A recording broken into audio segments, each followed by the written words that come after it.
बच्चों, हिंदी साहित्य की कक्षा में आप सभी का स्वागत है। हिंदी साहित्य की कक्षा 3 का अध्याय संख्या 7 किसान का कर्ज को आज हम पढ़ने जा रहे हैं। हिंदी साहित्य हमें सिर्फ बोलना यानी सिर्फ भाषा ही नहीं सिखाता, अपितु जीवन जीने की कला, उसके महत्व तथा मूल्यों से भी हम सभी को अवगत कराता है। तो आइए इस अध्याय को प्रारंभ करते हैं। यह है अध्याय 7 किसान का कर्ज। पाठ परिचय के माध्यम से हमें पता चलता है कि कभी-कभी पत्थर दिल इंसान के दिल में भी दया की इंसानियत जाग जाती है। दया भी जाग जाती है और मनुष्यता यानी इंसानियत भी जाग जाती है। इस पाठ में ऐसे ही डाकू की एक कहानी है जो किसान की तकलीफ सुनकर पिघल जाता है और उससे जो कुछ भी लूटा होता है उसे वो वापस कर देता है। आइए इस सुंदर सी कहानी को हम शुरू करते हैं। सुखीराम नाम का एक किसान था। कौन था? सुखीराम नाम का एक किसान। एक दिन वह दुखी मन से जंगल के रास्ते की ओर से शहर जा रहा था। अब वो कहाँ जा रहा था? जंगल से शहर की तरफ जा रहा था। रास्ते में अचानक से यानी एकदम से सुखीराम को चारों ओर से डाकुओं ने घेर लिया। अब डाकू आ गए और उन्होंने उसको घेर लिया। सुखीराम अपने आप को घिरा देखकर भयभीत हो गया। अब वो डाकुओं को देख के डर गया कि अब क्या होगा। डाकुओं ने कड़क कर आवाज में कहा, तुम्हारे पास जो कुछ है उसे हमारे हवाले कर दो, यानी जो कुछ भी तुम्हारे पास है वो सब कुछ हमें दे दो। यदि ऐसा नहीं करोगे तो हम तुम्हें गोली मार देंगे, यानी जान से मार देंगे। अब जरा सोचिए कि मरता क्या नहीं करता। मरता तो अपने जीवन को बचाने के लिए, अपने प्राणों को बचाने के लिए भरसक कोशिश करता है। सुखीराम सोचने लगा कि इस घने जंगल में उसे किसी की मदद यानी हेल्प तो मिल नहीं सकती। इसीलिए लाचार और दुखी मन से सुखीराम ने पोटली डाकुओं के हवाले कर दी, यानी जो कुछ भी उसके पास था उस पोटली में वो उसने उन डाकुओं को दे दी। फिर वह अपने घर की ओर जाने लग गया।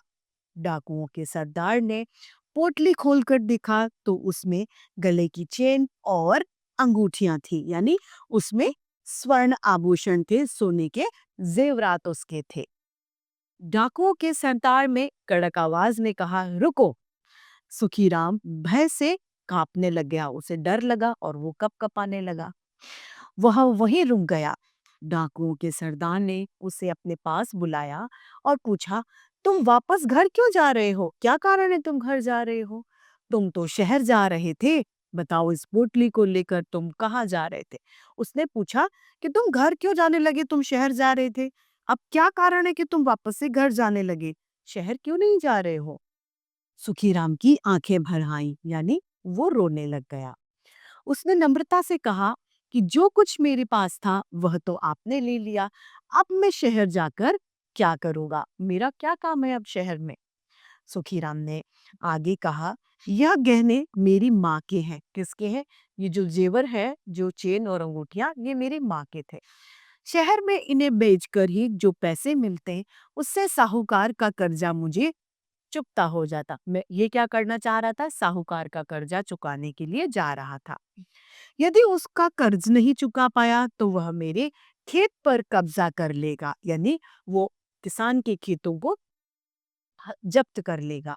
फिर हमें खाने को भी नहीं मिलेगा। अब तो हमें भूखों ही मरना पड़ेगा। किसान ने अपनी सारी व्यथा उन डाकुओं के सरदार के सामने बता दी।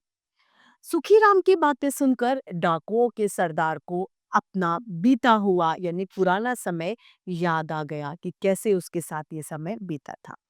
5 वर्ष यानी 5 साल पहले उसे भी बुरे समय का सामना करना पड़ा था। उसके माँ बाप के पास कर्ज चुकाने के लिए गहने भी नहीं थे। इसीलिए कर्ज के बदले उसे अपना घर ही देना पड़ा। कर्जे के बदले में उसने कर्जा कैसे चुकाया? अपना घर देकर। अपने परिवार को भूखों मरने से बचाने के लिए वह डाकू बन गया। डाकू बनने का कारण क्या था? वो नहीं चाहता था कि उसका परिवार भूखों मरे, इसलिए वो डाकू बन गया था।